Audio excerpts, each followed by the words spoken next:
এই অবেলা করে মাথা খাঁচাবেন না, তা যান এখান থেকে যান। খুব বিপদে পড়েছি দাদা, আমার এই মুহূর্তে একটা কাজের খুবই দরকার। বাড়িতে দুটো ছোট ছোট ছেলে মেয়ে আছে দাদা, খুব অভাবের ভিতরে পড়ে গেছি, একটা কাজের ব্যবস্থা করে দিন।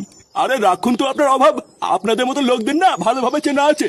আজকে অভাবের নাম করে একটা কাজ দেবেন, আর কালকে দোকান থেকে একটা দামি জিনিস চুরি করে পালাবেন। এইরকম কত দেখেছি, আপনি আর মানুষ চেনাবেন না। আসলে সত্যি কি জানেন, আপনাদের মতো লোকদের না অভাব যায় না মরলেও। আরে জানতুল ওরা যান এখান থেকে, ধান্দার সময় ফ্যাস করবেন না। ওরা ধান্দার সময় যত সব আলমাল এসে জোটে।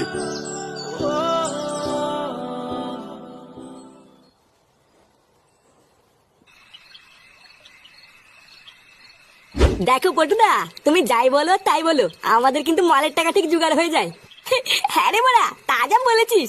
একটু আগে ভোদার বলে এক প্যাকেট বিড়ি কিনারও টাকা ছিল না, আর এখন দেখ সামনের উপর দুটো বাংলা পড়ে আছে। দাঁত কেলি মরে যাচ্ছে। লেওড়া তুই টাকা দিয়েছিস, চোদ না গার ফাট